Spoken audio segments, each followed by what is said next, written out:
Share के अंदर clearly एक अप ट्रेंड आया हुआ है। साथ ही हम देखेंगे कि शेयर के अंदर वॉल्यूम में पिछले काफ़ी समय से लगातार अप ट्रेंड आया हुआ है और वॉल्यूम भी बहुत तेज़ी से ऊपर की ओर जाती हुई दिखाई दे रही है। हम देखेंगे वॉल्यूम बढ़ी है। साथ ही अगर आरएसआई को हम देखेंगे तो आरएसआई के अंदर भी एक अप ट्रेंड हमें दिखाई देता है और यहाँ से हम देखेंगे आरएसआई भी लगातार ऊपर की ओर हमें दिखाई देता है और आरएसआई अभी जो है वो लगभग 70 के आसपास पहुंच गया है, यानी लगातार आरएसआई के अंदर भी हमें क्लियरली अप ट्रेंड आता हुआ दिखाई देता है।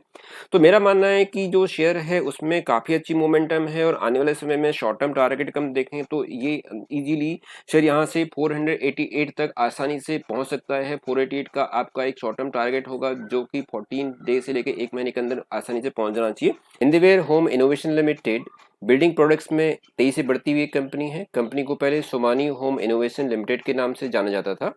कंपनी कंज्यूमर अप्लायंसेस सेगमेंट में सर्विस प्रोवाइड करती है। तो आज के इस वीडियो में हम जानेंगे कंपनी के शेयर के प्राइस के शॉर्ट टर्म और लॉन्ग टर्म टारगेट को, रेसिस्टेंट और उसके सपोर्ट लेवल को। साथ ही हम कंपनी के फाइनेंशियल डेटा और शेयर के होल्डिंग पैटर्न्स को भी इसमें आज हम बात करने जा रहे हैं। तो बने रहिए मेरे साथ इस वीडियो में शुरू से लेकर अंत तक, जहां हम आज एनालाइज करेंगे हिंदवेयर होम इनोवेशन लिमिटेड के शेयर को।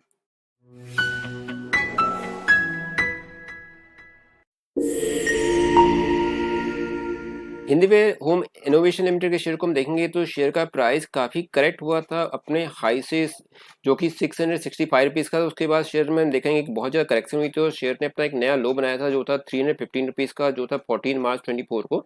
उसके बाद हम देख रहे हैं कि शेयर के अंदर अगेन एक अप ट्रेंड आता हुआ दिखाई दे रहा है। शेयर वहाँ से ऊपर की ओर बढ़ता हुआ दिखाई रहा है। जो शेयर का लो था 315 रुपये का, उसके बाद शेयर ने अप ट्रेंड लिया हुआ है और शेयर वहाँ से बढ़ता हुआ 472 तक पहुँच चुका है। हालांकि हम देखेंगे कि शेयर ने एक फिर से एक डिप लिया था और शेयर का प्राइस एक नीचे की ओर पहुंच गया था जो था 4 जून को। 4 जून को देखेंगे कि मार्केट में काफ़ी करेक्शन हुई थी और बहुत सारे शेयर जो थे उस दिन नीचे आ गए थे। लेकिन अगेन हम देखेंगे कि शेयर का प्राइस वापस अपने जो लो था उसको छोड़ते हुए वापस अप ट्रेंड की ओर जाता हुआ दिखाई दे रहा है। आने वाले समय में हम शेयर के अंदर काफ़ी अच्छी पोटेंशियल इसमें देख सकते हैं और आने वाले समय में जो इसका टारगेट है हमें काफ़ी अच्छा दिखाई देता है और शेयर के अंदर काफ़ी ज़्यादा पोटेंशियल है।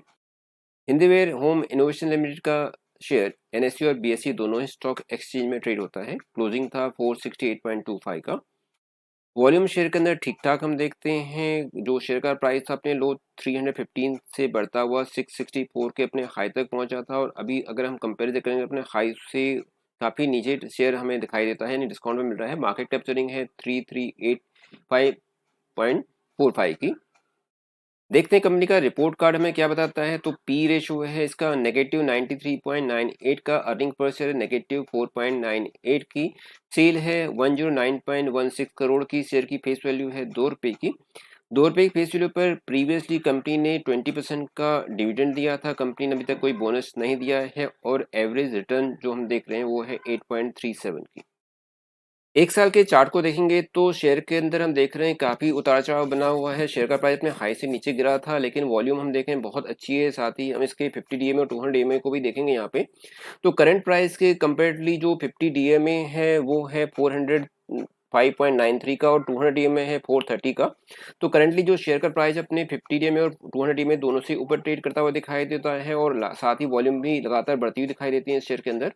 एक नज़र डालते हैं कंपनी के क्वार्टरली रिजल्ट को, देखेंगे कि सेल की क्या परफॉर्मेंस है। तो सेल में हम देख रहे हैं कि जो क्वार्टरली परफॉर्मेंस हम देखेंगे तो सितंबर 23 के अंदर जहां सेल थी 700.35 करोड़ की, दिसंबर 23 में ये कम हुई थी 693.93 की और मार्च में इसमें हल्की सी इंप्रूवमेंट हम देख रहे हैं 692.93 से बढ़कर के हो गई 773.67 की। ये क्वार्टरली रिजल्ट था। साथ ही ऑपरेटिंग प्रॉफिट को भी हम देखेंगे तो ऑपरेटिंग प्रॉफिट में जहां सितंबर 23 में ऑपरेटिंग प्रॉफिट था इसका 71.88 का, दिसंबर में 50.63 का और मार्च में 55.96 की ये ऑपरेटिंग प्रॉफिट था। प्रॉफिट बिफोर टैक्स को हम देखेंगे तो प्रॉफिट बिफोर टैक्स के अंदर सितंबर, दिसंबर और मार्च की हम देखें परफॉर्मेंस तो ऑपरेटिंग प्रॉफिट में इसमें हम देख रहे हैं गिरावट आई है 25.26 से गिरता हुआ 8.3 तक पहुंच गया है। साथ ही कंपनी के प्रॉफिट एंड लॉस के कंसोलिडेटेड फिगर को देखते हैं जो कि हमारे पास करोड़ में है। तो यहाँ पे हम सेल्स को देखते हैं जो हमारे पास एनुअल डेटा अवेलेबल है। तो एनुअल डेटा में मार्च 23 के अंदर जहाँ सेल्स थी 28.73 करोड़ की, वही मार्च 24 में ये है 2800 करोड़ रुपीस की। साथ ही अगर हम कंपनी के ऑपरेटिंग प्रॉफिट को देखते हैं जो एनुअल हमारे पास इंफॉर्मेशन है उसके अकॉर्डिंगली मार्च 23 में थी 246 और मार्च 24 के अंदर ये थी 238 करोड़ की। कंपनी की बैलेंस शीट पर देखते हैं तो बैलेंस शीट के अंदर कंपनी के रिजर्व की क्या पोजीशन है। तो रिजर्व में मार्च 23 के अंदर कंपनी के पास रिजर्व था 561 करोड़ का, जो कि 24 मार्च में ये बढ़कर हो गया है 583 करोड़ का। कंपनी बोरोविंग्स को एक नजर डालते हैं। बोरोविंग्स में जहां मार्च 23 के अंदर कंपनी की बोरोविंग्स थी 958 करोड़ की, मार्च 24 के अंदर ये बोरोविंग्स बढ़ के हो गई 1046 करोड़ की। देखते हैं कंपनी के शेयर होल्डिंग पैटर्न को। तो शेयर होल्डिंग पैटर्न में क्या बताता है, यहाँ पर प्रमोटर्स की हिस्सेदारी 51.32% की, म्यूचुअल फंड का इसमें है 1.75% का, एफआईआईज की होल्डिंग इसमें 7.49 की, पब्लिक की इसकी होल्डिंग है 33.8% की, जबकि अदर्स की इसके अंदर है 5.6% की। हम इसमें हिस्टोरिकल म्यूचुअल फंड को होल्डिंग देखते हैं तो इसके अंदर हम देख रहे हैं कि 23 जून में, सितंबर 23, दिसंबर 23 और मार्च 23 में तो पहले इसके अंदर क्लियरली हम देख रहे हैं कि होल्डिंग में बड़ी थी, जबकि मार्च 24 में इसमें हल्की सी गिरावट आई है। साथ ही हम यहाँ पे एफआई के होल्डिंग को देखेंगे तो एफआई होल्डिंग के हम देख रहे हैं कि यहाँ पर लगातार एफआई ने इसमें इन्वेस्टमेंट को बढ़ाया है। जहाँ पे जून 23 में एफआई की होल्डिंग थी 5.03 की, उसमें लगातार हम देख रहे हैं कि इंप्रूवमेंट हमें दिखाई देता है एफआई होल्डिंग का इस कंपनी के अंदर।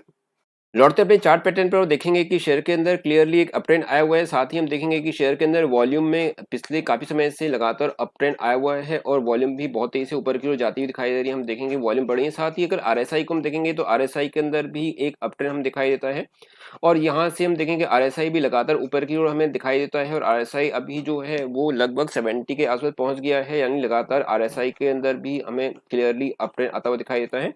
तो मेरा मानना है कि जो शेयर है उसमें काफी अच्छी मोमेंटम है और आने वाले समय में शॉर्ट टर्म टारगेट हम देखें तो ये इजीली शेयर यहाँ से 488 तक आसानी से पहुंच सकता है। 488 का आपका एक शॉर्ट टर्म टारगेट होगा जो कि 14 डे से लेकर एक महीने के अंदर आसानी से पहुंच जाना चाहिए।